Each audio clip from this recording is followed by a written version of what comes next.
Guys welcome back to my YouTube channel ease and learning. So आज हम बहुत important topic पे बात करने वाले हैं, that is group dynamics and it's come under learning and teaching. We will look at deeply. So let's start with the meaning of group dynamics. Group dynamic is the study of group functioning. अब group क्या होता है? सबसे पहले group होता है दो या दो से ज़्यादा लोगों से बना हुआ एक समूह, उसको हम ग्रुप कहते हैं। और डायनेमिक्स होता है उस ग्रुप को स्टडी करना कि मतलब उस ग्रुप की फंक्शनिंग कैसे हो रही है। सो ग्रुप डायनेमिक बेसिकली क्या है? ग्रुप डायनेमिक्स बेसिकली एक पढ़ाई है किसी भी ग्रुप की फंक्शनिंग को करने की।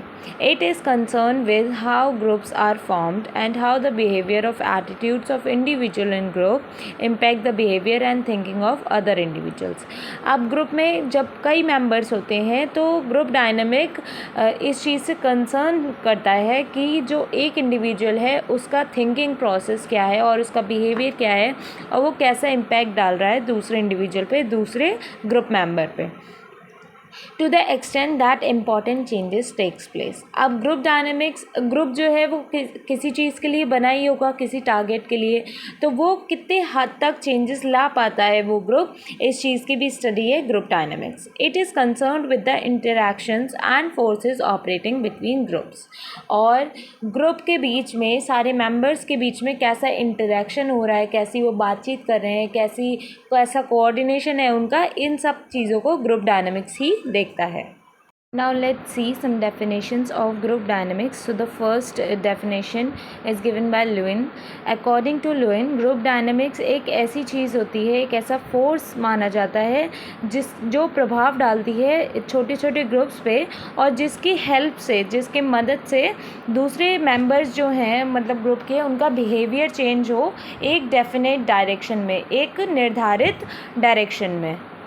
Another definition is given by Fisher. So according to him, group dynamics is area of study focusing on social forces or pressures that affect the behavior of the individual in small groups. Group dynamic एक ऐसा area है study का जो focus करता है, मतलब जो समाज से फोर्स मिलते हैं छोटे छोटे स्मॉल ग्रुप्स को, प्रेशर्स आते हैं उनके ऊपर और उनके बिहेवियर को अफेक्ट करते हैं, वो हर एक इंडिविजुअल के बिहेवियर को इन स्मॉल ग्रुप्स। अब कुछ इसके करेक्टरिस्टिक्स देख लेते हैं, characteristics of group dynamics. So the first is behaviour of a group changes with time. जैसे हर एक इंडिविजुअल का जो बिहेवियर है वो चेंज होता है सिचुएशन और टाइम के हिसाब से, ऐसे ही पूरे ग्रुप का भी बिहेवियर चेंज होता है with time and with situation. Second is interaction between members influences the changes. अब इंटरेक्शन, जो भी इंटरेक्ट करते हैं, जैसे भी इंटरेक्ट करते हैं वो लोग, धीरे धीरे उनका जो चेंजेस हैं, मतलब जो इन्फ्लुएंस की वजह से जो चेंजेस आते हैं वो इंटरैक्शंस की ही वजह से आते हैं, एक दूसरे का प्रभाव पड़ता है हर एक ग्रुप मेंबर पे। Third is common motive. अब ग्रुप क्यों बनाया जाता है? क्योंकि उन सबका एक ही मोटिव होता है, एक ही एम होता है, एक ही एजेंडा होता है किसी भी चीज़ को पूरा करने का। Another one is common perception.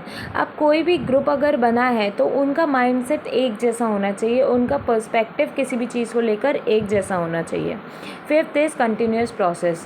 Group dynamics जो है वो कंटिन्यूस प्रोसेस है, वो लगातार चलने वाली प्रक्रिया है।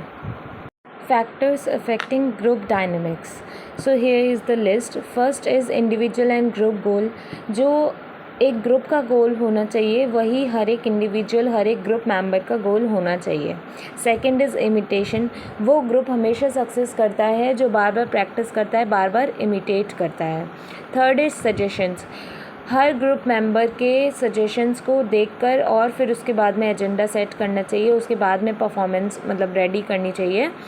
So this also affect the group dynamics. And the fourth is sympathy. हर एक ग्रुप मेंबर को दूसरे ग्रुप मेंबर के लिए सिंपैथी होनी चाहिए, तभी जो बिहेवियर है उन सबका एक दूसरे को अफेक्ट करेगा और मतलब वो लोग एक साथ अच्छे से वर्क कर पाएंगे। At last, let's talk about importance of group dynamics. So the first is development of leadership quality. जब आप ग्रुप में काम करते हैं तो आपके अंदर लीडरशिप क्वालिटी जो है वो बिल्ड होती है। Second is enhances coordination. आप ग्रुप में एक दूसरे के साथ काम करते हैं, आपका कोऑर्डिनेशन अच्छा बिल्डअप हो जाता है जो आपके फ्यूचर में भी बहुत हेल्पफुल होता है। Third is emotional development. आप सिंपैथी के थ्रू दूसरे के इमोशन समझते हैं और उससे आपका इमोशनल डेवलपमेंट भी बहुत अच्छा होता है। Fourth is learning by doing. जब आप कोई भी चीज़ लर्न करते हैं कुछ करके, तो आपके जो सेंसेस हैं वो ज़्यादा इन्वॉल्व होते हैं और आपकी लर्निंग बहुत बेटर होती है। Fifth is increase in patience and listening capacity.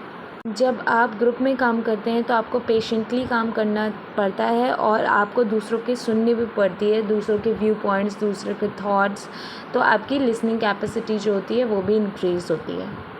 This was all about group dynamics. Thank you for watching my video and अगर आपको मेरा कंटेंट पसंद आ रहा है so do not forget to like, share and subscribe.